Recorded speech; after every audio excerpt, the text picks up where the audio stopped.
ప్రభువు మీతో ఉండునుగాక. పునీత లూకా గారు రాసిన సువిశేషంలోని భాగము 6వ అధ్యాయము 17వ వచనము 20 నుండి 26 వచనాలు. అటు పిమ్మట యేసు వారితో కూడా కొండ దిగి వచ్చి పెక్కు మంది అనుచరులతో మైదానమున నిలుచుండెను. యోదయ దేశమంతటయు యెరూషలేము నుండి తూరు సీదోను అను సముద్ర తీరపు పట్టణం నుండి ప్రజలు అనేకులు అచ్చట చేరి ఉండేది. యేసు కన్నులెత్తి శిష్యుల వైపు చూచి ఇట్లు ఉపదేశం ప్రారంభించారు. పేదలకు మీరు ధన్యులు, దేవుని రాజ్యము మీది. ఇప్పుడు ఆకలి కలిగిన మీరు ధన్యులు, మీరు సంతృప్తి పరపబడదురు. ఇప్పుడు శోకించు మీరు ధన్యులు, మీరు ఆనందింతురు.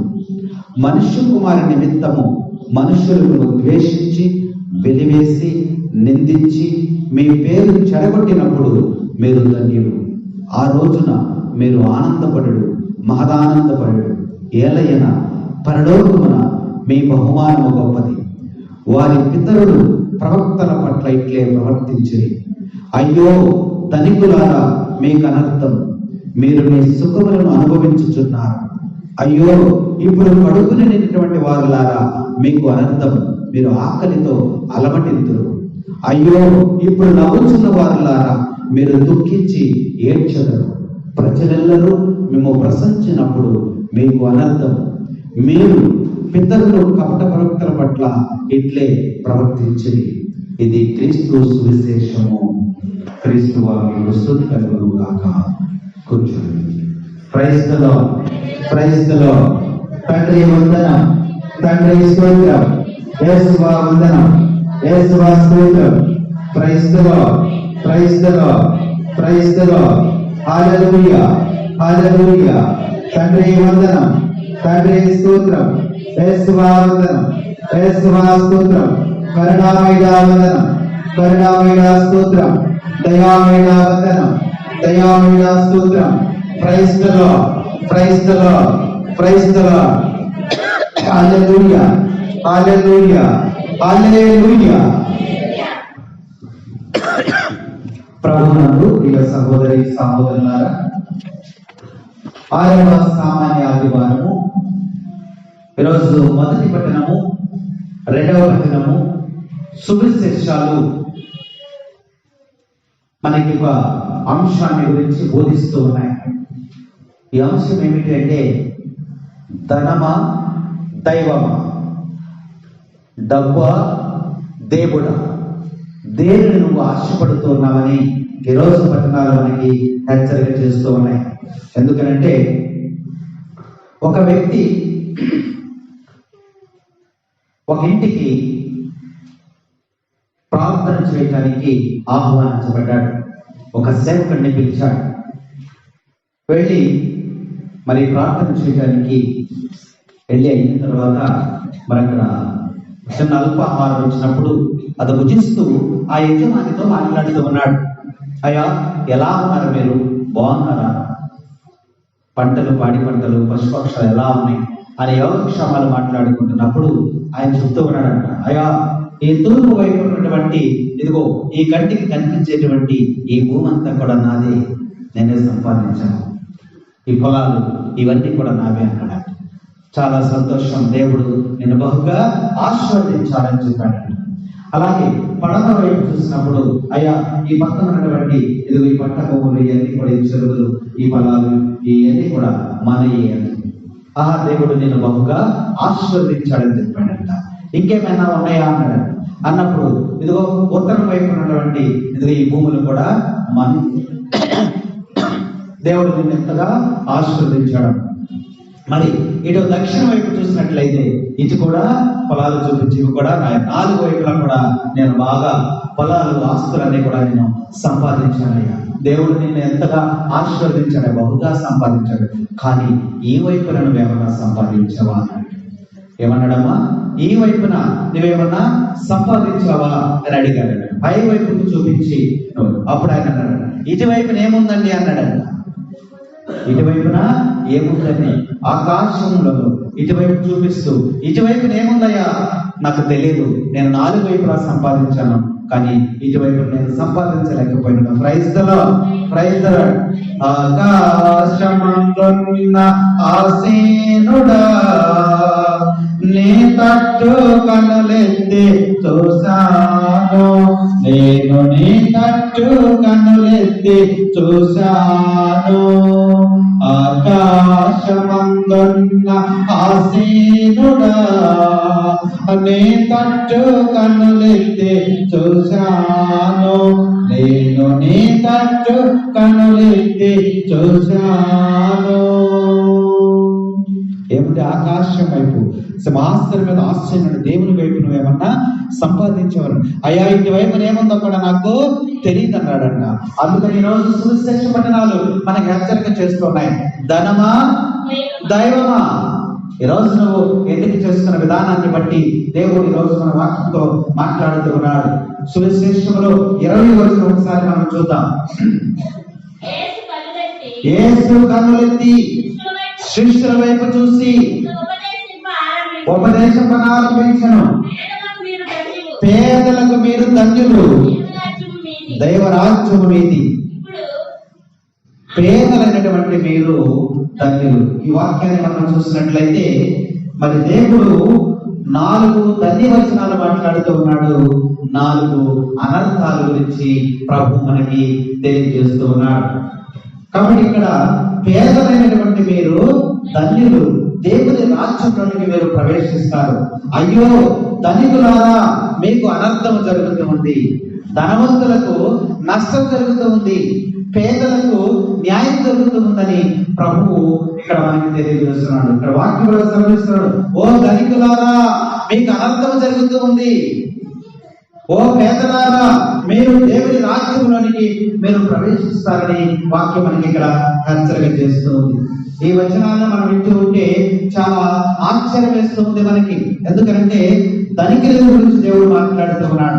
ఏమంటున్నాడు? మీకు అనర్థం. మరి లోకం తీర్మానం చూసినట్లయితే ధనికులకే విలువ ఉంటుంది, ధనవంతులకే విలువ ఉంటుంది, ధనవంతులకి ప్రాధాన్యత ఉంటుంది. కానీ దేవుడు ఏమంటున్నాడు? ఓ ధనికులారా మీకు అనర్థము, నష్టం జరుగుతూ ఉంది. మరి పేదలైనటువంటి వారా మీరు దేవుని రాజ్యంలోనికి మీరు ప్రవేశిస్తారంటున్నాడు. ఇదేంటి? యేసు ప్రభు చాలా వింతగా మాట్లాడుతూ ఉన్నాడు, చాలా విడ్డూరంగా మాట్లాడుతున్నాడు మనకి అనిపించవచ్చు. కానీ మానవ జీవితమును తలకిందులు చేయటానికి యేసయ్య ఈ లోకంలోనికి వచ్చి ఉన్నాడు. మన ఆలోచనకి దేవుని యొక్క ఆలోచనకి ఎంత తేడా ఉందమ్మా?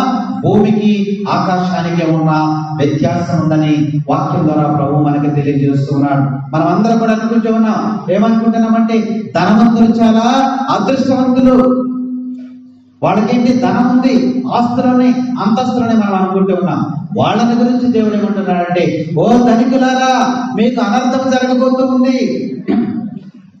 దుఃఖించేటువంటి పేదల గురించి మాట్లాడుతూ, ఓ పేదలారా మీరు దేవుని రాజ్యంలోనికి మీరు ప్రవేశిస్తారని వారి వలన దేవుడు మాట్లాడుతూ ఉన్నాడు. ఎందుకంటే దేవుని యొక్క ఆలోచన ఎలా ఉందో మనము మరి ఆలోచన చేసినట్లయితే నిర్గమాకాండంలో రాయబడి చూడండి.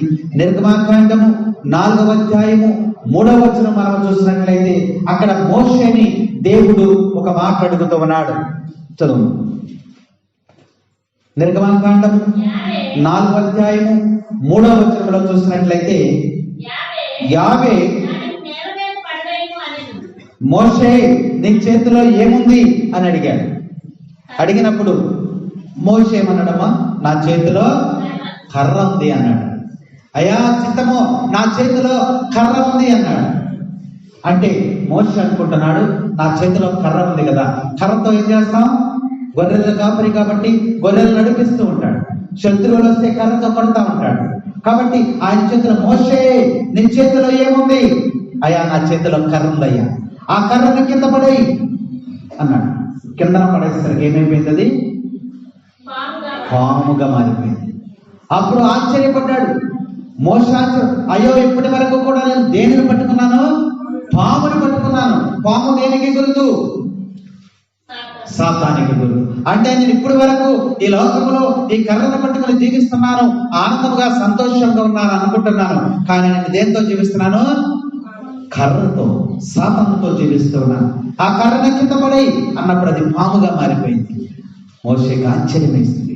ఆశ్చర్యం వేసిన తర్వాత ఇప్పుడు మరలా దేవుడు అంటూ ఉన్నాడు, మోషే అక్కడ పాములా మారింది కదా, ఇప్పుడు నువ్వు దాని తోకను పట్టుకోమన్నాడు.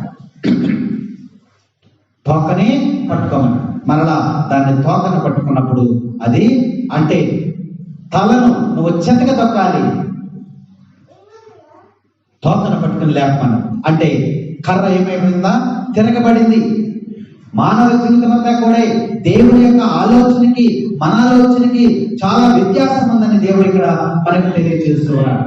కాబట్టి మానవ జీవితాన్ని తలకిందులు చేయడానికి దేవుడు ఈ లోకంలోకి వచ్చాడని వాక్యం మనకి హెచ్చరిక చేస్తూ ఉంది. అందుకని వాక్యం అంటున్నాడు ఆయన, పేదలైనటువంటి వారు మీరు ధన్యులు, దేవుని రాజ్యము మీదే. కానీ ధనికులారా మీకు నష్టం జరుగుతా ఉంది, ధనికులారా మీకు నష్టం జరుగుతా ఉంది అని వాక్యం మనకి హెచ్చరిక చేస్తా ఉంది.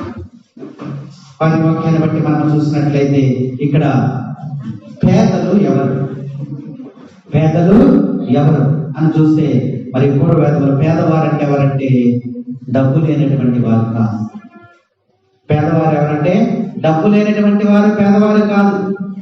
దేవుని దృష్టిలో పేదవారు ఎవరంటే ఆర్థికంగా వెనకబడినటువంటి వారు కాదు, ఆస్తులు అంతస్తులు లేనటువంటి వారు పేదవారు కాదు. ఎవరు పేదవారంటే దేవుని మీద ఆధారపడి జీవించకుండా ఉన్నటువంటి వారు పేదవారు. మొదటి పట్టణం ఒకసారి చదవమా. ఇర్మియా గ్రంథము 17వ అధ్యాయము 17వ అధ్యాయము. ప్రభు ఇట్లా అనుచున్నాడు, నన్ను విడనాడి నరుని నమ్మువాడు, నరమాత్రుని మీద ఆధారపడేవాడు శాపగ్రస్తుడు. నరుని నమ్ముకుని ఆధారపడేవాడు శాపగ్రస్తుడు. ఇక్కడ పేదల గురించి దేవుడు మాట్లాడుతూ, పేదలంటే ఎవరంటే దేవుని మీద ఆధారపడి జీవించినటువంటి వాడు పేదవాడు. దేవునికి దూరంగా ఉండేటువంటి వాడు పేదవాడు. దేవుని మీద ఆధారపడి జీవించేటువంటి వాడు. ఇక్కడ వాక్యం పేదలంటే ఆర్థికంగా మరి పేదవాడు మాత్రమే కాక దేవుని మీద నమ్మకం ఉంచి కష్టాలని హింసలని ఓర్పుగా భరించేటువంటి వాడు పేదవాడుగా దేవుడు ఇక్కడ హెచ్చరిక చేస్తుంది. దేవుని మీద ఆధారపడి జీవిస్తూ బాధల్ని భరించేటువంటి వాడు, దేవునికి దగ్గరగా ఉండేటువంటి వాడు. అయ్యో ధనికులారా మీకు అనర్థం జరుగుతా ఉంది అని చెప్పి వాక్యంలో మనకి దేవుడు హెచ్చరిక చేస్తూ ఉన్నాడు. కాబట్టి దేవుని మీద ఆధారపడి జీవించినటువంటి వాడి జీవితం ఎలా వాక్యంలో చూడు. 6వ వచనం, అతడు ఎడారిలో ఎదుగు తుప్ప వంటి వాడు, అతనికి ఎట్టి మేలును కలుగదు. తుప్పలు ఎక్కడ ఉంటాయి? ఎడారిలో ఉంటాయి, ఊరికి బయట ఉంటాయి, మరుభూమిలో ఉంటాయి, ఎండిపోయిన భూమిలో ఉంటాయి. అవి ఎలా ఉంటాయి అంటే పనికిరానటువంటి స్థలాలలో ఉంటాయి. వాటి వలన ఏ మేలు కూడా జరగదు. అవి పుష్పించవు, ఫలించవు, ఏ ఫలాలని మనకి అందదు. వాటి వలన ఏ మేలు కూడా జరగదు. అందుకనే దేవునికి దూరముగా ఉండేటువంటి వాడికి ఏ విధమైనటువంటి మేలు కూడా కలుగుదని వాక్యం మనకి హెచ్చరిక చేస్తుంది. కానీ ప్రభువును నమ్మి నాపై ఆధారపడేవాడు నేను జీవితాను. ఎవరైతే ప్రభు మీద ఆధారపడతాడో, నీకు ఆస్తి ఉండొచ్చు, అంతస్తు ఉండొచ్చు, అన్ని రకాల అంగులు నీకు ఉండొచ్చు, కానీ ప్రభువుని విడనాడినట్లయితే నువ్వు చౌటు పర్రలో పెరిగేటువంటి తుప్ప లాంటి వాడువు, నీకే మేలు కూడా జరగదు. కానీ నన్ను నమ్మి నాపై ఆధారపడి జీవించేటువంటి వాడు నేను వారిని దీవిస్తానని దేవుడు ఈరోజు వాక్యంలో సెలవిస్తున్నాడు. తర్వాత అతడు ఏటి ఒడ్డున నాటబడినటువంటి చెట్టు వలె ఉంటాడు. అది ఎదుగుచు నీటి చెంతకు వేళ్లు చొరబడి ఉంటాయి. అది ఎండకు భయపడదు, దాని ఆకులు పచ్చగా ఉంటాయి, దానికి చింత లేదు, అది ఎల్లప్పుడూ పండ్లు కాయచుండును. క్రైస్తలో క్రైస్తలా హల్లెలూయా హల్లెలూయా హల్లెలూయా. ఇక్కడ వాక్యంలో ప్రభు సెలవిస్తున్నాడు, నన్ను నమ్మి నాపై ఆధారపడి జీవించేటువంటి వాడు ఎలా జీవిస్తాడంట? ఏటి ఒడ్డున పెరిగేటువంటి మొక్కలాగా. ఏటి ఒడ్డున పెరిగేటువంటి మొక్కకేమన్నాయమ్మా? నీరుంది, నీరు సమృద్ధిగా లభిస్తూ ఉంది అక్కడ. కాబట్టి ఆ నీటిని పీల్చుకొని ఆ మొక్క సమృద్ధిగా బ్రతుకుతుంది. వానలు కురవపోయినా పర్వాలేదు, ఎండలు కాసినా పర్వాలేదు. అంటే నన్ను నమ్మి నాపై ఆధారపడి జీవించేవాడికి బాధలు వచ్చినా, కష్టాలు వచ్చినా, ఏమొచ్చినా సరే నేను అతనిని ఓదారుస్తాను, అతనిని నేను మరి శాంతి సమాధానాన్ని అతనికి నేను కలుగు చేస్తానని దేవుడు వాక్యం ద్వారా సెలవిస్తున్నాడు. వానలు కురవపోయినా ఆ చెట్టుకి పర్వాలేదు, ఎందుకని అది ఏటు ఒడ్డున ఉన్నది. ఆ ఏట్లో ఉన్న నీటిని అది పీల్చుకుంటుంది. కాబట్టి నన్ను నమ్మి నాపై ఆధారపడి జీవించేటువంటి వాడికి ఎల్లప్పుడూ కూడా నేను ఆయనను ఆశీర్వదించదను, దీవించదను అని చెప్పి ప్రభు ఇక్కడ మనకి తెలియజేస్తున్నాడు. కాబట్టి పేదలకు మీరు ధన్యులు, దేవుని రాజ్యము మీది. అయ్యో ధనికులారా, మీకు అనర్థం జరుగుతుందని ప్రభు ఇక్కడ వాక్యంలో సెలవిస్తున్నాడు. కాబట్టి దేవుని ఆజ్ఞలు మనం పాటించాలి. నా మాటను నమ్మి నాపై ఆధారపడండి అని ప్రభు సెలవిస్తున్నాడు. నా వద్దకు ఎవరైతే వస్తారో వారిని నేను ఆశీర్వదిస్తానని వాక్యంలో హెచ్చరిక చేస్తాను. కాబట్టి దేవుని ఆజ్ఞలు పాటించువారు జీవితురు జీవితురు. దేవుని వాక్కులు చాటిన వారు సేవకులు సాక్షులు. హల్లెలూయా పిత హల్లెలూయా సుత హల్లెలూయా ఆత్మ హల్లెలూయా. హల్లెలూయా పిత హల్లెలూయా సుత హల్లెలూయా ఆత్మ హల్లెలూయా. దేవుని ఆజ్ఞలు పాటించువారు జీవితురు జీవితురు. దీన మనస్కులు ధన్యులు, దేవుని రాజ్యము వారిది. దుఃఖితులెల్లరూ ధన్యులు, ఓదార్చబడుదురు నిత్యము. హల్లెలూయా పిత హల్లెలూయా సుత హల్లెలూయా ఆత్మ హల్లెలూయా. హల్లెలూయా పిత హల్లెలూయా ఆత్మ హల్లెలూయా హల్లెలూయా. దేవుని ఆజ్ఞలు పాటించువారు జీవితులు జీవితులు. ప్రభు చెప్తున్నాడు, పేదలైనటువంటి వారు మీరు ధన్యులు, దేవుని రాజ్యము మీదే. ధనికులైనటువంటి వారు మీరు అయ్యో మీకు అనంతము జరుగుతా ఉంది. ఈ సమయంలో ధనవంతుడు లాజరు మనం జ్ఞాపకం చేసుకుందాం. ఎవరమైనా ధనవంతుడు లాజరుని మనము జ్ఞాపకం చేసుకుందాం. లూకాసు వార్తలో 15వ అధ్యాయంలో రాయబడి ఉంది. ధనవంతుడైనటువంటి లాజరు, ఇదిద్దరిని జ్ఞాపకపరుచుకుంటే ధనవంతుడు ఎలా భుజించేవాడమా? విందులు వినోదాలతో జీవించేటువంటి వాడు. దేవుని యొక్క వాక్కులు అతనికి ఏమాత్రము కూడా తెలియదు. ధనము ధనము ధనము ధనము ధనము, విందులు విందులు విందులు వినోదాలు, సుఖమైనటువంటి జీవితాన్ని అతను జీవించాడు. కానీ పేద లాజరు ఎలా జీవించాడమ్మా? ఆకలితో అలమటించాడు. తినడానికి, ఆకలి తీర్చుకోవడానికి కనీసం కడుపు నిండా మెతుకులు కూడా అతనికి దొరకలేదు. ధనవంతుడు ఎలా జీవించాడు? పట్టు పరుగుల మీద పడుకుని ఉన్నాడు. కానీ లాజరు శరీరం అంతా కూడా కురుపులు వచ్చేసి మరి ఎంతో బాధతో కనీసం పడుకోవటానికి, కూర్చోటానికి, నుంచోటానికి కూడా వీలు లేకుండా అతను జీవించాడు. ధనవంతుడు మరి విందులు వినోదాలతో, మరి భోజనాలు, మరి సుఖమైనటువంటి ఆ యొక్క రుచికరమైనటువంటి మరి విలాసవంతమైనటువంటి ఆ భోజనాలు జీవితాన్ని గడిపినటువంటి వాడు. కానీ లాజరు అతని బల్ల దగ్గర కూర్చుని ఆ బల్ల మీద నుంచి పడేటువంటి మెతుకులైనా దొరుకుతాయేమని అతని భోజనపు బల్ల దగ్గర కూర్చుని ఆ యొక్క మెతుకుల కోసము ఎదురు చూసేటువంటి వాడు. కుక్క జీవితాన్ని జీవించాడు. కుక్కలాగా ఆ బల్ల దగ్గర మెతుకుల కోసము ఎదురు చూస్తూ ఆకలి దప్పులతో జీవించాడు. ధనికుడు, పేదవాడు. మరి ఈ ధనికుడు కూడా చనిపోయాడు, లాజరు చనిపోయాడు. మరి ధనికుడు చనిపోయినప్పుడు, లాజరు చనిపోయినప్పుడు ఏం జరిగింది? వాక్యాలు మనం చూసినట్లయితే ఆ గ్రంథం మనకు చక్కగా వివరిస్తూ ఉంది. కాబట్టి ధనికుడు చనిపోయినప్పుడు పాతి పెట్టబడెను అని గ్రంథంలో వ్రాయబడి ఉంది. ధనికుడు చనిపోయినప్పుడు ఏం చేశాడమ్మా? శరీరానుసారమైన మనిషి కాబట్టి అతడు పాతి పెట్టబడ్డాడు. లాజరు చనిపోయినప్పుడు ఏం జరిగింది? అప్పుడు అతడు బాధపడుచు పాతాళం నుండి లాజరు చనిపోయినప్పుడు ఏం జరిగింది? దేవదూతలు అక్కడికి వచ్చారు. దేవుడు ఎవరిని పంపించాడమ్మా? దేవదూతలను పంపించాడు. ధనవంతుడు చనిపోయినప్పుడు పంపించాడా? పంపించలేదు. ధనవంతుడు చనిపోయినప్పుడు భూమిలో పాతి పెట్టబడ్డాడని వాక్యంలో రాయబడి ఉంది.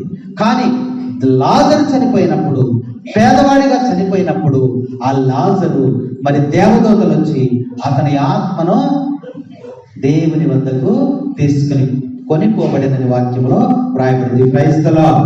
హల్లెలూయా, హల్లెలూయా, హల్లెలూయా. ఇక్కడ లాజరు అబ్రహాము ఒడిలో ఉన్నాడు. ధనవంతుడు ఎక్కడ ఉన్నాడమ్మా? పాతాళంలో ఉన్నాడు, నరకములో ఉన్నాడు. కాబట్టి పాతాళంలో ఉన్నటువంటి ఆ యొక్క ధనవంతుడికి అబ్రహాము ఒడిలో ఉన్న లాజరు కనబడుతున్నాడా? కనబడతలేదా? కనబడుతున్నాడు. అందుకే కదా, కనబడబట్టే కదా లాజరు నేను దప్పిక కొని ఉన్నాను, ఒక చిటికెన వేలు నీటిలో ముంచి ఒక చుక్కనైనను నా నోటిలో వేయమని అడుగుతూ ఉన్నాడు. అంటే ఈ యొక్క పాతాళంలో ఈ ధనవంతుడు వేదన చెందుతూ ఉన్నాడు, కేకలు పెడుతూ ఉన్నాడు, నరకంలో ఉన్నాడు, బాధలు అనుభవిస్తూ ఉన్నాడు. కానీ అబ్రహాము ఒడిలో లాజరు చూస్తున్నావా? సంతోషముగా, ఆనందముగా ఉన్నాడు. భూమి మీద నువ్వు జీవించినప్పుడు నువ్వు ఆనందాన్ని, సంతోషాన్ని నువ్వు పొంది ఉన్నావు. కానీ లాజరు అష్ట కష్టాలు పడ్డాడు. కానీ ఇప్పుడు పరలోకంలో ఆయన సంతోషముగా జీవిస్తున్నాడని వాక్యం మనకి బోధిస్తూ ఉంది. దీనిని బట్టి మనం ఆలోచన చేసినట్లయితే వాక్యంలో ప్రభువు చెప్తున్నాడు, అయ్యో పేదలైనటువంటి ధనికులారా మీకు అనర్థం జరుగుతా ఉంది. పేదలైనటువంటి మీరు ధన్యులు, మీరు దేవుని రాజ్యంలోనికి ప్రవేశిస్తారని వాక్యం మనకి హెచ్చరిక చేస్తుంది. మరువకము, నీ జీవితంలో నీవు సకల సంపదలను అనుభవించావు. లాజరు అష్ట కష్టాలు పడ్డాడు. అందుచే నీవు ఇప్పుడు కష్టపడుచున్నావు, అతడు సుఖపడు. భూలోకములో ఎవరైతే దేవుని ఆశ్రయించి ఉన్నారో, నన్ను నమ్మి నాపై ఆధారపడి జీవిస్తూ ఉన్నాడో, రెండవ జీవితం అనేది ఒకటి ఉంది. అది మరి పరలోకం. లాజరు దేవుని బడిలో సంతోషపడుతున్నాడు. వాక్యం అంటూ ఉంది, ఇదిగో భూమి మీద ఉన్నప్పుడు నువ్వు సుఖమైన జీవితాన్ని జీవించావు, సంపదలను చూసుకుని ఈ సంపదలను బట్టి నువ్వు సుఖముగా జీవించావు. అయ్యో నీకు ఇప్పుడు అనర్థం జరుగుతా ఉంది, రెండవ జీవితం అనేది ఒకటి ఉన్నది అని నువ్వు జ్ఞాపకం ఉంచుకోకుండా ఇష్టానుసారముగా విందులు వినోదాలతో నువ్వు జీవించావు. దేవుడంటే లెక్క లేకుండా, దేవుణ్ణి ఆరాధించకుండా నువ్వు జీవించావు. అందుకని నువ్వు ఇప్పుడు బాధలు పడుతూ ఉన్నావు. ఇదిగో లాజరు భూలోకంలో జీవించినప్పుడు అష్ట కష్టాలు పడ్డాడు. అందుకనే ఇప్పుడు ఆయన సుఖము అనుభవిస్తూ ఉన్నాడని దేవుడే స్వయముగా మాట్లాడుతూ ఉన్నాడు. తన ప్రసంగంలో ఆయన తెలియజేస్తూ ఉన్నాడు. ఇంకా వాక్యాలు మనం చూసినట్లయితే 23వ వచనం, ఆ రోజున మీరు ఆనందింపబడు, మహానందపడు, ఏలయన పరలోకములో మీకు బహుమానం ఉన్నది. 24వ వచనం, అయ్యో ధనికులారా మీకు అనర్థము. ధనికుల గురించి దేవుడు తెలియజేస్తున్నాడు. డబ్బుని ఆశపడేటువంటి బిడ్డల గురించి దేవుడు తెలియజేస్తున్నాడు. మీకు అనర్థము జరుగుతుంది, మీరు మీ సుఖమును అనుభవించుచున్నారు. అయ్యో ఇప్పుడు కడుపు నిండినటువంటి వారులారా మీకు అనర్థము, మీరు భోజనాలతో తృప్తిపడుతూ ఉన్నారు, కానీ రాబోయేటువంటి జీవితంలో మీకేమో ఆకలితో మీరు అలమటిస్తారు. ఇప్పుడు ధనవంతుడు లాజరు చేసేటువంటి పని అది. ధనవంతుడు కడుపు నిండినటువంటి వాడు. ఆ ధనవంతుడి గురించి దేవుడు మాట్లాడుతున్న, అయ్యో కడుపు నిండినటువంటి వారులారా మీకేం జరుగుతుంది? అనర్థం, నష్టం జరుగుతూ ఉంది. మీరు తర్వాత ఆకలితో అలమటిస్తూ ఉన్నారు. ఇప్పుడు ధనవంతుడు ఎలా ఉన్నాడు? దాహముతో ఉన్నాడు, ఆకలితో ఉన్నాడు. అప్పుడు అంటున్నాడు, ప్రభువుని అడుగుతున్నాడు, అయ్యా లాజరు నీ దగ్గర ఉన్నాడు కదా, ఆ లాజరు నేను చాలా దప్పికతో ఉన్నాను, మరి లాజరును పంపించి తన యొక్క చిటికి నేలుతో నీటి చుక్కలు నా నోటిలో వేయమంటున్నాడు. దప్పికతో మలమలలాడిపోతూ ఉన్నాడు. అయితే మరి ఈ విషయాన్ని మనం చూసినట్లయితే లాజరుని నీ దగ్గరికి రావడానికి కూడా నువ్వు ఇష్టపడలేదు. లాజర్ అంటే కూడా నువ్వు చాలా దూరంగా ఉంచావు. నీ యొక్క భోజనపు బల్ల దగ్గర కూర్చున్నప్పుడు కనీసం తన కంటితో తన వైపు కూడా నువ్వు చూడలేదు. అలాంటి వ్యక్తి, ఒక అంటరాని వ్యక్తిగా తోసివేయబడినటువంటి లాజరు యొక్క వేలుని నీటిలో ముంచి ఒక నీటి చుక్క నా నోట్లో వేయమని అడుగుతూ ఉన్నాడు, ప్రాధేయపడుతూ ఉన్నాడు. కాబట్టి అయ్యో ధనవంతులారా మీకు అనర్థము, దేవుని తెలుసుకోండి అని వాక్యం మనకి హెచ్చరిక చేస్తా ఉంది. తర్వాత ప్రజలలో మేము ప్రశంసించినప్పుడు మీకు అనర్థము, మీ పితరులు కపట ప్రవక్తల పట్ల అట్లే ప్రవర్తించిన వాక్యం మనకి చక్కగా హెచ్చరిక చేస్తాం. కాబట్టి ఈరోజు మరి సువిశేషం ద్వారా మనం చూసినప్పుడు ప్రభువు ధన్యమైనటువంటి వచనాలు చెబుతూ ఉన్నారు. అలాగే మరి అనర్థాలు కూడా ఆయన తెలియజేస్తూ ఉన్నారు. ధనము గురించి ఆశపడి ధనము వచ్చిన వద్దనటువంటి వారు గ్రంథంలో మనకి రోజు పరిచయం చేయబడుతూ ఉన్నారు. వాక్యంలో మనం చూసినట్లయితే ఆదికాండము 14వ అధ్యాయం 21వ వచనంలో చూసినట్లయితే అక్కడ సొదొమ రాజుగా ఉన్నాడు. సొదొమ పట్టణానికి రాజుగా ఉన్నాడు. 21వ వచనం, అంతటా సొదొమ రాజు మనుషులను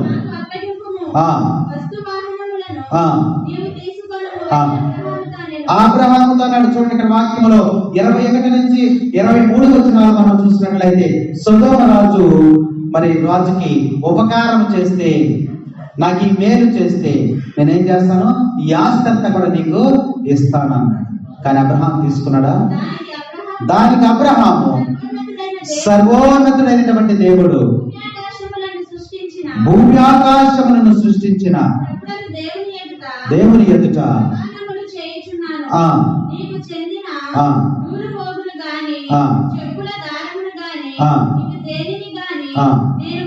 నేను ముట్టను. చాలు, నువ్వు ఇది ఏది ఇచ్చినా సరే నేను ముట్టుకోను, నాకు అవసరం లేదు. సొదొమ రాజు అబ్రహాముని డబ్బుతో ఆశ పెట్టి ఆయన మేలు పొందాలని చూస్తున్నప్పుడు నువ్వు ఏమి ఇచ్చినా సరే నాకు అవసరం లేదని అక్కడ డబ్బుని ధనమును కాదన్నటువంటి అబ్రహాముని మనము జ్ఞాపకపరుచుకోవాలి. అలాగే చూస్తే 2వ రాజుల గ్రంథము 5వ అధ్యాయము 16వ వచనంలో మనం చూసినట్లయితే అక్కడ కుష్టి వ్యాధిగ్రస్తుడు ఒక ఆయన ఉన్నాడు. ఎవరైనా కుష్టి వ్యాధిగ్రస్తుడు?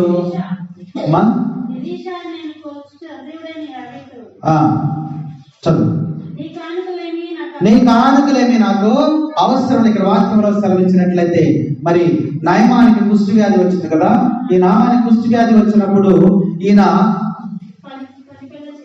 ఆ యొక్క ఎలీషా ప్రవక్త ద్వారా స్వస్థత వచ్చింది. ఆయనకి స్వస్థత వచ్చిన తర్వాత ఆయన ఏం చేసిన కొంత ధనాన్ని ఎలీషా ప్రవక్తకి ఇచ్చాడు. నన్ను స్వస్థపరిచినందుకు ఇదిగో ఈ ధనము తీసుకొని ఇచ్చినప్పుడు ఆ ఎలీషా ప్రవక్త ఏం చేశాడమ్మా, నువ్వు ఇచ్చినటువంటి బహుమానమును, నువ్వు ఇచ్చినటువంటి ధనమును, నువ్వు ఇచ్చినటువంటి బంగారమును తిరస్కరించడం నాకు అవసరం లేదు. అంటే ధనము వస్తున్నప్పటికీ కూడా తిరస్కరించినటువంటి వారిని మనము జ్ఞాపకం చేసుకుందాం. ఎందుకనంటే నీకు ఈరోజు పట్టణం ఏం చెప్తుందంటే, ధనమా దైవమా, డబ్బులా దేవుడా. ఆదివారం కూడా మనము మరి దొంగిలించి మనం ఏం చేస్తాము, డబ్బు కోసము ఆ రోజు వ్యాపారం నిమిత్తమై లేదా మరి మనకు ఆదాయం కోసం మనము విశ్రాంతి ధర్మను కూడా మనం దొంగిలించి వెళ్ళిపోతూ ఉంటాం. వాక్యం అదే హెచ్చరిక చేస్తా ఉంది. నువ్వు ధనమా దైవమా, విశ్రాంతి నువ్వు పరిశుభ్రంగా ఆచరిస్తున్నావా? ధనమును ఆశను బట్టి నువ్వు ధనమును బట్టి నువ్వు ప్రయాణం చేస్తున్నావని వాక్యం మనకి ఈ యొక్క ఎలీషా ప్రవక్త ద్వారా దేవుడు హెచ్చరిక చేస్తున్నాడు. అలాగే చూసినట్లయితే మరి దానియేలు ప్రవక్తలో 5వ గ్రంథము మరి 17వ అధ్యాయంలో 17వ వచనంలో మనం చూసినట్లయితే ఇక్కడ బబులోనులో ఉన్నటువంటి యొక్క నెబుకద్నెజర్ రాజు ఆయన ఏం చేశాడమ్మా? ఆయన యొక్క కుమారుడు బెల్షస్సర్ ఉన్నాడు. అక్కడ బెల్షస్సర్ రాజు ఉన్నాడు. ఆయన ఏం చేశాడు? గోడ మీద రాసినటువంటి ఆ యొక్క వ్రాతలకు మరి అర్థాలు భావాలు చెప్పినట్లయితే నీకు డబ్బులు ఇస్తాను, నీకు ధనం ఇస్తాను, నువ్వు రా అని చెప్పినప్పుడు నాకేమీ అవసరం లేదు, అవి నీ దగ్గరే ఉంచుకొని తిరస్కరించినటువంటి దానియేలు కుమారుడిని మనము జ్ఞాపకం చేసుకున్నాం. నువ్వు డబ్బు వైపు వెళుతున్నావా? ధనము వైపు నువ్వు ఎక్కువ ప్రాధాన్యత ఇస్తున్నావా? దేవుడికి నువ్వు ప్రాధాన్యత ఇస్తున్నావా? వాక్యం ఈరోజు మనకి హెచ్చరిక చేస్తాము. కాబట్టి ఈ యొక్క వాక్యాలు మనం గమనించినట్లయితే బైబిల్ గ్రంథంలో అనేకమైనటువంటి వాక్యాలు మనకి తారసపడుతూ ఉన్నాయి. ధనమును ఆశించి నష్టపోయినటువంటి అనేక మంది వ్యక్తులు మనం జ్ఞాపకం చేసుకోవచ్చు. వాక్యంలో మనం చూసినట్లయితే లూకా శుభవార్తలో ఎవరు కనబడుతున్నారు మనకి? లూకా శుభవార్త 18వ అధ్యాయం 22, 24 వచనాల్లో చూసినట్లయితే ఒక వ్యక్తి మనకి అక్కడ కనబడతా ఉంటాడు. అందుకు యేసు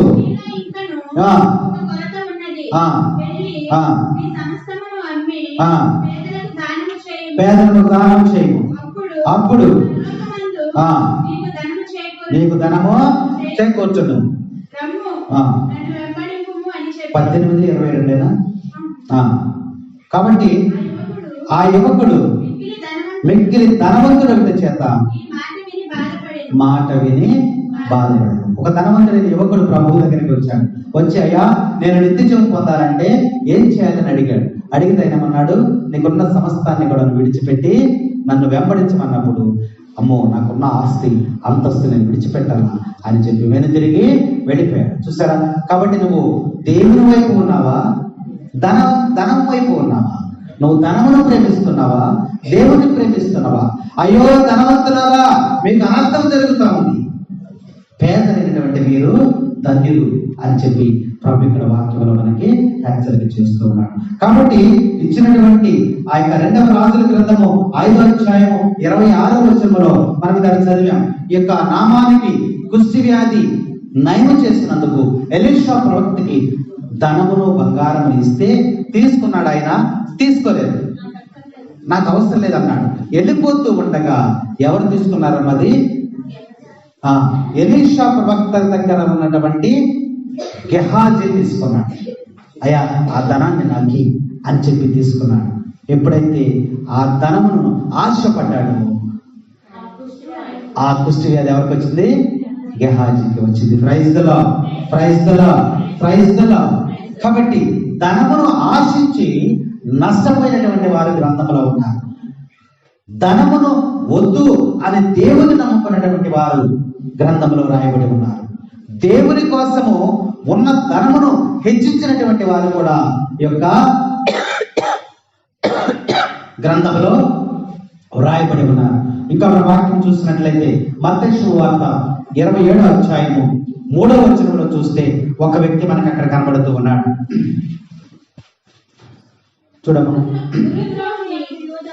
గురుద్రోహి యొక్క యోధ యేసుకు పశ్చాత్తాపమంది ఆ 30 వెండి నాణెములను తిరిగి వచ్చి నేను నిర్దోషి రక్తమును అప్పగించి పాపపు కట్టుకుని ఉన్నాను. వాక్యంలో మనం చూసినట్లయితే శిష్యులలో ఒకడైనటువంటి యోధ ఇస్కరియోతు దేని మీద ఆశపడ్డాడు? ప్రభుతో తిరుగుతున్నాడు, ప్రభుతో భోజనం చేస్తున్నాడు, ప్రభు ఎక్కడుంటే అక్కడ ఉంటున్నాడు, ప్రభుతో మాట్లాడుతున్నాడు. కానీ దేని మీద ఆశపడ్డాడు? ధనము మీద ఆశపడ్డాడు, డబ్బు మీద ఆశపడ్డాడు. ఆశపడి ఎవరు నమ్మేస్తాడమ్మా? యేసు ప్రభువునే ధనం మీద ఆశతో ప్రభువుని అమ్మేశాడు. ధన ఆశ ప్రభువుని అమ్మేసేటట్టు చేసింది. ప్రభువుని అమ్మేస్తే మనకి డబ్బులు వస్తున్నాయి, ఈ డబ్బులతో మనము సంతోషంగా ఆనందంగా బ్రతకొచ్చుకొని ప్రభువుని డబ్బు కోసం ఆశపడి పంపించాడు. ఏం జరిగింది అతనికి? ఏం జరిగింది? ఆయన ఉరిశిక్ష చేయటం కదా, అతనే ఉరేసుకుని అతను చనిపోయాడు. చూసారా, ధనాన్ని ఆశపడి నష్టపోయినటువంటి యోధా ఇస్కరియోతుని ధనాపేక్షతో ప్రభువు అప్పచెప్పి చివరికి మరణానికి నోచుకున్నాడు ఆయన. కాబట్టి నువ్వు ధనముల గురించి ఆశపడుతూ ఉన్నావా? ప్రభువుని నువ్వు ప్రభువుని ఆశపడుతూ ఉన్నావా? వాక్యం హెచ్చరిక చేస్తూ ఉంది. అయితే మనము ధనవంతులు కాకూడదా? అయ్యో ధనవంతులారా మీకు అనర్థమని ప్రభువు మొదటి వచనంలోనే తెలియజేసి 20వ వచనంలో తెలియజేస్తున్నాం. పేదలకు మీరు ధన్యులు, దేవుని రాజ్యం. అంటే మనం పేదవారిగానే ఉండాలా? మనం ధనం సంపాదించుకోకూడదా? ప్రభు సెలవిస్తున్నాడు, నువ్వు దినదినము కూడా అభివృద్ధి చెందని దేవుడే మనల్ని ఆశీర్వదిస్తున్నాడు. ఈనాడే కాదు, ఆ అవ్వాదాములు ఉన్నప్పుడే దినదినము కూడా నువ్వు సంతానముతో మరిస్తే ఈ యొక్క ఫలములను ఇవన్నీ భుజించి దినదినము నువ్వు అభివృద్ధి చెందు అని చెప్పి ఆశీర్వదించాడు. నువ్వు దినదినము అభివృద్ధి చెందిన దేవునికి ఇష్టమే. అయితే నువ్వు సంపాదించినటువంటి ధనమును బట్టి, నువ్వు సంపాదించిన ఆస్తులు అంతస్తులను బట్టి దేవుణ్ణి మరిచిపోకుండా ఉండాలి. దేవునికి దూరం కాకూడదు. ఈ ధనం అనేది నిన్ను దేవునికి దూరం చేయకూడదు అనేది దేవుడు చెప్పాడు. నీకు సకల సంపదలు కూడా ఎవరిస్తున్నారు? దేవుడే ఇస్తున్నాడు. ఒక ఆమె ప్రార్థన చేసుకుందంట. ప్రార్థన చేసింది. ప్రార్థన చేసి ఏమడిగింది దేవుణ్ణి, అయ్యా ఈ జీవితము జీవించడం చాలా కష్టముగా ఉంది, కనీసం నా అవసరాలు కూడా తీరటం లేదు, నాకు ఒక పాడి గేదెల్ని, ఒక 2-3 గేదెల్ని దయచేయ, వాటిని మేపుకుని నేనేం చేస్తాను, పోషించబడతానని ప్రార్థన చేసుకున్నాను. ఒక వారం అంతా ప్రార్థన చేసుకుంది. తర్వాత దేవాలయానికి వచ్చింది. అయ్యా దేవుడిని నేను అడుగుతున్నాను, నా కోసం ప్రార్థన చేయమని అడిగింది. సంఘం అంతా కూడా మనమంతా కూడా ప్రార్థన చేశాం. ఈ బిడ్డ ఆశపడుతూ ఉంది, అయ్యా ఆశపడినటువంటి ప్రాణమును తృప్తిపరిచేటువంటి దేవుడు నీవు అని ప్రార్థన చేయడం. అందరం ప్రార్థన చేశాం. 1 వారం చేశాం, 2 వారాలు చేశాం, 3 వారాలు చేశాం, 4 వారాలు చేశాం. కొన్ని వారాలు చేసిన తర్వాత దేవుడు ఆమెకు ఒక పాడి గేదెలు, 2-3 గేదెలను దేవుడు ప్రసాదించాడు. ప్రసాదించిన తర్వాత ఇప్పుడేం చేస్తుంది? ఆమె గేదెలను తోలుకుని మేపడానికి, మరి మేపాలి కదా, వాటిని తోలుకెళ్తుంది. చక్కగా ఉదయం నుంచి సాయంత్రం ఒకరు మేపుతుంది, సాయంత్రం వస్తుంది, పాలు తీసుకుంటుంది, అమ్ముకుంటుంది, అన్ని చేసుకుంటుంది. ఆదివారం గుడికి రావట్లా. ఒక ఆదివారం రాలా. ఏంటమ్మా గుడికి రాలేదంటే, అసలు ఎక్కడ ఖాళీ ఉంటుందండి గుడికి? అదేంటమ్మా అంత వారం వచ్చావు, అంత 7 వారాలు వచ్చావు, మరి గత వచ్చావు, ప్రార్థన చేయమన్నావు, ప్రార్థన చేసాం అందరం, మరి అన్ని వారాలు వచ్చిందని, మరి దేవుడిని గేదెలు ఇచ్చాడు కదా, గేదెలు ఇచ్చిన తర్వాత నీకు పాడి పంటలు సమృద్ధిగా ఉన్నాయి కదా, ఇప్పుడు చక్కగా పాలిస్తున్నాయి, అమ్ముకుంటున్నావు, ధనం వస్తుంది కదా, అన్ని సమృద్ధిగా నడుస్తున్నాయి, నువ్వు దేవుడి దగ్గర అయ్యా అసలు ఖాళీ ఉండలేదయ్యా, ఈ గేదెలు ఇచ్చిన తర్వాత ఆ గడ్డి చూసుకోవటం, ఆ పనులు చూసుకోవటం, ఇవే సరిపోతుందయ్యా, నా కోసం నేను దేవాలయానికి రావాలని ప్రార్థన చేయండి అయ్యా. ఏమని చెప్తుందమ్మా? నేను దేవాలయానికి రావాలి, ఈ పనుల్లో నాకు ఖాళీ ఉండలేదు, దేవాలయానికి రావాలని ప్రార్థన చేయండి. నాకు దేవాలయానికి రావడానికి ప్రార్థన చేయమని అడుగుతున్నప్పుడు మరలా మళ్ళీ సంఘం అంతా కూడా మనం ఏం చేసామమ్మా? ప్రార్థన చేస్తాం. ఏంటి ప్రార్థన? ఆమె దేవాలయానికి, అయా దేవాలయానికి రావటానికి ఆమెకి ఏదైతే ఆటంకం ఉన్నదో ఆ ఆటంకాలన్నీ కూడా తొలగించి దేవాలయానికి వచ్చేటట్లు చేయాలి అని మనం ప్రార్థన చేస్తాం.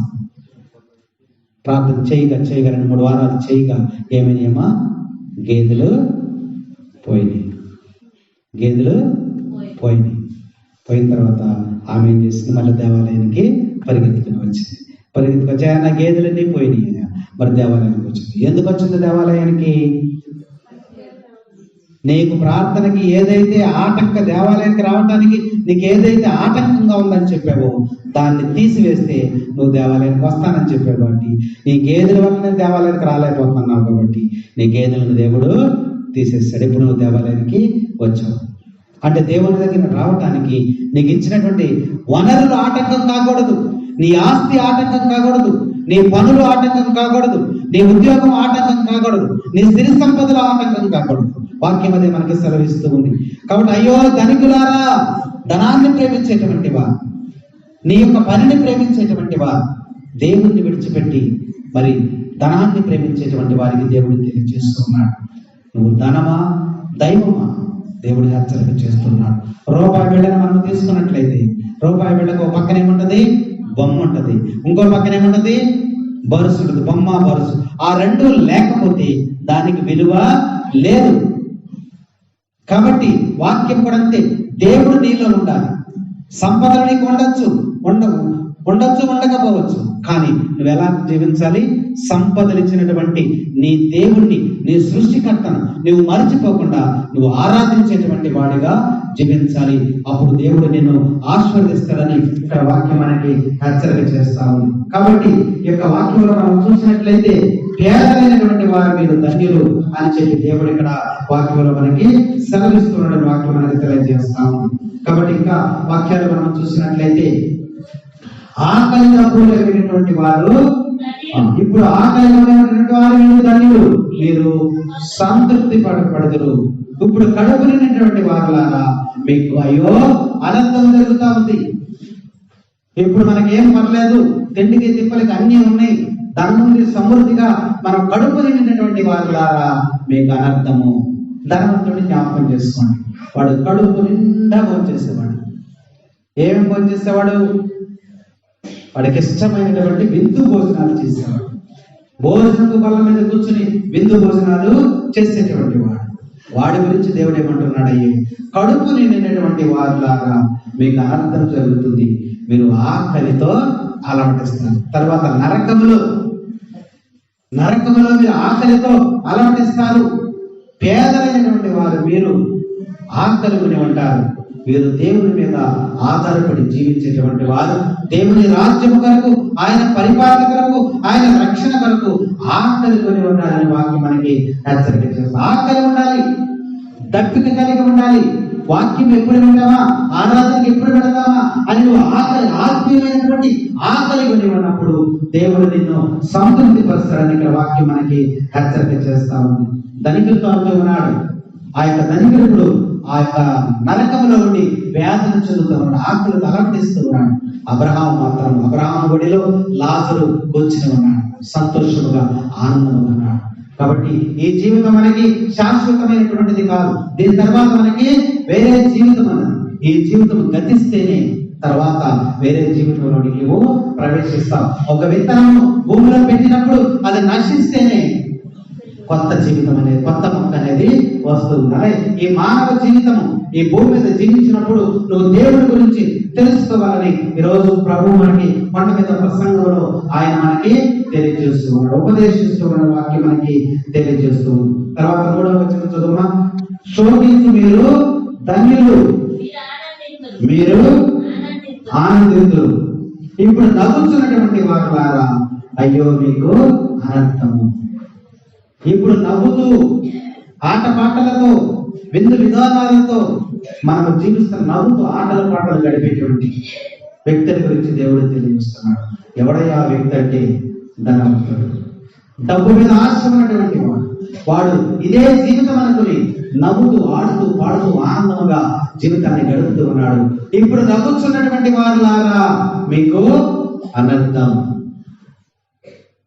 రాబోయే జీవితంలో మీకు అనర్థం. అందుకనే ఇప్పుడు దుఃఖించేటువంటి వారులారా, శోకములో ఉన్నటువంటి వారులారా మీరు ఆనందపడతాడు, మహా ఆనందపడతారని వాక్యం మనకి హెచ్చరిక చేస్తా ఉంది. కాబట్టి ఈ యొక్క వాక్యాలు మనం కొండ మీద ప్రసంగంలో ప్రభువు బోధించేటువంటి వాక్యాలు మనం చూసినట్లయితే దీన మనస్సు మనము కలిగి ఉండాలి. అంటే తగ్గింపు స్వభావం మనము కలిగి జీవించాలి. అప్పుడు దేవుని యొక్క రాజ్యము మనదవుతుంది. దుఃఖితులెల్లరూ కూడా ధన్యులు, వారు దేవుణ్ణి ఓదార్చబడతారు, దేవుడి చేత ఓదార్చబడతారని ప్రభు మనకి తెలియజేస్తున్నారు. వినమ్రులెల్లరూ కూడా ధన్యులు, వారు భూమికి వారసులు అవుతారని చెప్తున్నాడు. నీతి పరులు ధన్యులు, వారు సంతృప్తిని పొందుకుంటారని ప్రభు కొండ మీద ప్రసంగం చేస్తున్నారు. దయగలిగినటువంటి వారు ధన్యులు, వారు దయగలిగినటువంటి దేవుని యొక్క దయను వారు పొందుకుంటారన్న. నిర్మలమైనటువంటి హృదయం కలిగినటువంటి వారు ధన్యులు, వారు దేవుణ్ణి దర్శిస్తారు, దేవుడు దర్శనం వారికి దొరుకుతుంది. శాంతిని నిర్మించేటువంటి వారు ధన్యులు, వారు దేవుని యొక్క కుమారులుగా పిలవబడతారని వాక్యం చేస్తుంది. వేద హింసితులు ధన్యులు, దేవుని రాజ్యము వారిది. ఇక్కడ వాక్యంలో మనం చూసినట్లయితే ప్రభువు చెప్పినటువంటి ప్రసంగం ఇది. ప్రభువు చెప్పినటువంటి ప్రసంగం. ఒకసారి ఆ యొక్క ప్రసంగాన్ని పాత రూపంలో మనం ఒకసారి పాడుకుని వాక్యాన్ని ముగించుకుందాం. ఆ తర్వాత అందరూ కూడా పాడండి. ప్రభువు కొండ మీద ప్రసంగం చేస్తూ మనకి ఇచ్చినటువంటి ఇచ్చినటువంటి ఆ యొక్క గద్య వచ్చిన 8 ఉంటాయి. వీటిని ప్రభు మనకి బోధించాడు. మన జీవితం అంతా కూడా పరలోకాన్ని పొందుకోలేనటువంటి ఆ జీవితం అంతా కూడా ఈ యొక్క అష్టభాగ్యాలు 8 వాక్యాలలోనే దాచబడింది. ఇవి మనం పాటించినప్పుడు మన పరలోకంలోనికి ప్రవేశిస్తాం. పేదలైన మనందరం కూడా పేదవారిని, దేవుని మీద ఆధారపడి జీవించేవారు. ఒకవేళ మనకున్నటువంటి చిన్న సంపదలను బట్టి మనం గర్వపడినట్లయితే ధనవంతుడు ఏ విధంగా బాధపడుతూ ఉన్నాడో అలా బాధలు మనము అనుభవించవలసి వస్తుందని వాక్యం మనకి హెచ్చరిక చేస్తాము.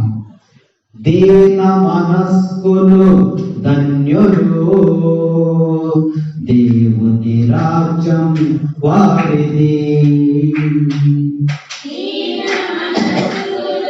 ధన్యులు, దేవుని రాజ్యం వారిది. దుఃఖితులెల్లరూ ధన్యులు, ఓదార్చబడుదురు నిత్యము. దుఃఖితులెల్లరూ ధన్యులు, ఓదార్చబడుదురు నిత్యము. హల్లెలూయా పిత హల్లెలూయా, సుత హల్లెలూయా, ఆత్మ హల్లెలూయా. హల్లెలూయా పిత హల్లెలూయా, సుత హల్లెలూయా, ఆత్మ హల్లెలూయా. దేవుని ఆజ్ఞలు పాటించువారు జీవితులు, జీవితులు.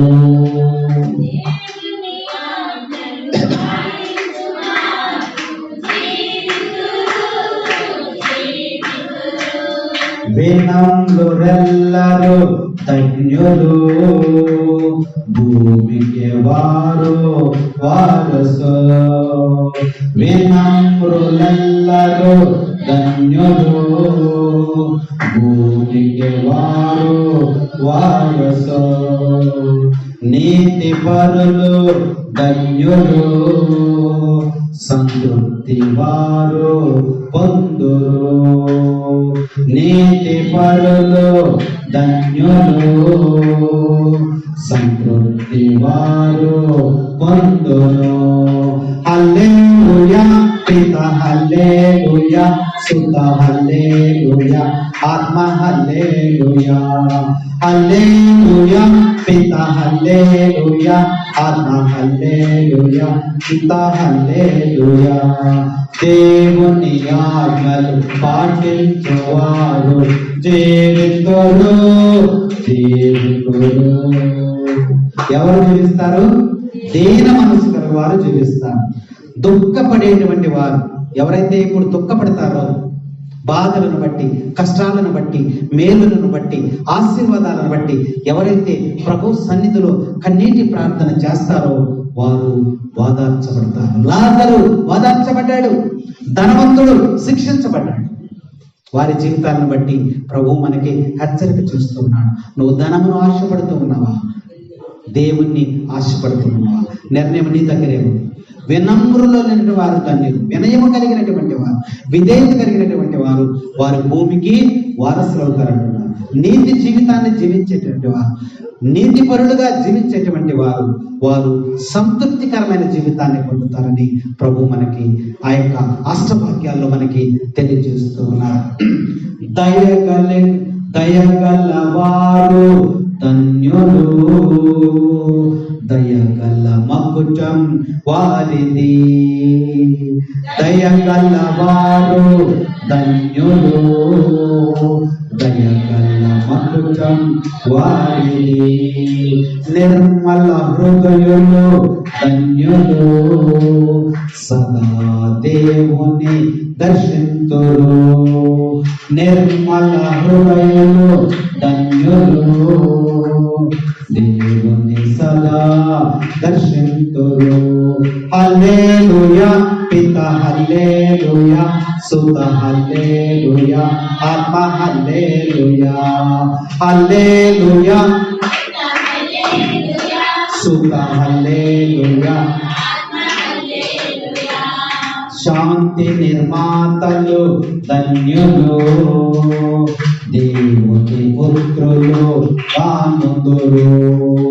శాంతి నిర్మాతలు ధన్యులు, దేవుని పుత్రులుగా దుందురు.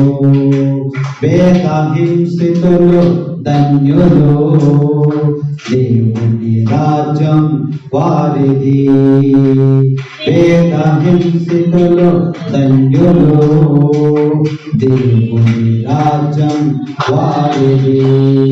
హల్లెలూయా పిత హల్లెలూయా, సుత హల్లెలూయా, ఆత్మ హల్లెలూయా. హల్లెలూయా పిత హల్లెలూయా, సుత హల్లెలూయా. దేవుని ఆజ్ఞలు పాటించువారు జీవింతురు, జీవింతురు. Praise the Lord. తండ్రి వందనం, తండ్రి స్తోత్రం, యేసువా వందనం, యేసువా స్తోత్రం. Praise the Lord, praise the Lord, praise the Lord. రోజు ప్రభు బోధించినటువంటి ధన్యవచనాలను, అనర్థాలను దేవుడు మనకి తెలియజేస్తూ ఉన్నాడు. మనం ఎందులో ఉన్నాం? ధనములో ఉన్నామా, దేవునిలో ఉన్నామా? ఈరోజు వాక్యం ద్వారా వాక్యమైనటువంటి మనము మరి ధన వ్యామోహంపై ఉన్నట్లయితే మన హృదయాన్ని మరి దేవుని వైపు మరల్చుకొని దేవుని వైపు మనం జీవించినప్పుడు మరి ధనవంతుడు తన ఆస్తి పాస్తుల్లో మునిగి తేలుతూ తన అంతరంగంలోనికి లోతుగా మరి ప్రవేశింపలేకపోయాడు. జక్కయ్య మనం జ్ఞాపకం చేసుకున్నట్లయితే జక్కయ్య ధనవంతులుగా జీవించాడు. ధనము ధనము ధనము ధనము సంఘాన్ని వసూలు చేసి ధనాన్ని సంవత్సరం రెట్టింపులు చేసుకున్నాడు. కానీ ఒక రోజున యేసయ్యను చూశాడు, యేసయ్యను మాట్లాడాడు, యేసయ్యను కలుసుకున్నాడు, తన ఇంటికి తీసుకుని వెళ్ళాడు. యేసయ్యను కలుసుకున్న తర్వాత తన జీవితం అంతా కూడా మారిపోయింది. అప్పుడు అంటున్నాడు ఆయన, నేను సంపాదించిన ధనములో నేను ఇప్పటి వరకు కూడా ధనము వైపే ఉన్నాను, కానీ నిజమైనటువంటి నా విందులు, వినోదాలు, స్నేహితులు, మరి నా చుట్టుపక్కల ఇరుగుపరు వీరితో జీవించాను. ఇదే నేను ఆనందం అనుకున్నాను, ఇదే సంతోషం అనుకున్నాను, ఇదే జీవితం అనుకున్నాను, ఇదే జీవిత పరమాత్మను అనుకున్నాను. కానీ ప్రభువుని కలుసుకున్న తర్వాత, ప్రభు ముందు కూర్చున్న తర్వాత, ప్రభుతో మాట్లాడిన తర్వాత నిజమైనటువంటి ఆనందం ఇది, నిజమైనటువంటి సంతోషం ఇది, నిజమైనటువంటి జీవితం ఇది, జీవితం యొక్క ప్రార్థన ఇది అని తెలుసుకొని అప్పుడు వెంటనే ఏం చేశాడు ఆయన? నాకున్న ఆస్తిని అంతా కూడా అమ్మి వేసి నేను ఎవరి దగ్గర అయితే అన్యాయంగా తీసుకున్నానో వారికి 4 రెట్లుగా వారికి నేను ఇచ్చి వేస్తానని దేవుని ముందు ప్రమాణం చేసి తన జీవితాన్ని మార్చుకున్నాడు. Praise the Lord, praise the Lord, praise the Lord. అందుకనే ప్రభు అంటున్నాడు, నన్ను నమ్మి నాపై ఆధారపడి జీవించేటువంటి వాడు ఏటుగుడ్డలు పెరిగేటువంటి మొక్కలాగా నెగ్గలాడుతూ జీవిస్తాడని ప్రభు మనకు తెలియజేస్తున్నాడు. కాబట్టి ఈ వాక్యాన్ని వినేటువంటి మనము మన జీవితాన్ని చక్కైలాగా పరివర్తన చెంది, హృదయ పరివర్తన చెంది మన జీవితము దేవునికి అంకితం చేసుకొని మరి ఆయన యొక్క దీవెనలు, ఆయన ఆశీర్వచనాలు పొందుకోవాలని ఈరోజు వచనాలు మనకి తెలియజేస్తూ ఉన్నాయి. మరి దేవుని కోసము నువ్వు ఆఖరి వాక్యంలో ఉంది, దేవుని కోసం నువ్వు హింసించబడిన, హేళన చేయబడిన, అవమానించబడిన, వీడు పెద్ద భక్తురాడు, వీడు చక్క ముసుగేసుకుని దేవాలయానికి వెళ్ళిపోతున్నాడు అని నిన్ను హింసించిన, హేళన చేసిన, అవమానపరిచిన, గేలి చేసినా సరే నువ్వు దేవుణ్ణి విడనాడకూడదు. నన్ను విడనాడేవు, దేవుణ్ణి విడనాడేవు అంటే నువ్వు దేనికి గుర్తంటే ముండ్ల తుప్పలాంటి వాడు. ఎందుకు? పనికి రానటువంటి జీవితం నీకు ఎన్నైనా ఉండొచ్చు. ఎప్పుడైతే దేవుడు నువ్వు విడనాడేవో అప్పుడు నువ్వు ముండ్ల తుప్పలాంటి, ఎడారిలో పెరిగేటువంటి ముండ్ల తుప్పలాంటి వాడు. కానీ దేవుడు నువ్వు ఆశ్రయించినప్పుడు, దేవుడి మీద ఆధారపడి జీవించినప్పుడు ఏటి ఒడ్డున పెరిగేటువంటి మొక్కలాగా ఉంటామని దేవుడు నిన్ను ఆశీర్వదిస్తున్నాడు. కాబట్టి ఈ యొక్క హేళనలు, అవమానాలన్నిటిని ప్రక్కన పెట్టేసి దేవుని మీద ఆధారపడి జీవించమని ఈరోజు ప్రకటనలు మనం హెచ్చరిక చేస్తున్నాయి. దేవుని మొదలను ఆ విధంగా దీవించును గాక. పిత, పుత్ర, పవిత్ర ఆత్మ నామమున ఆమేన్.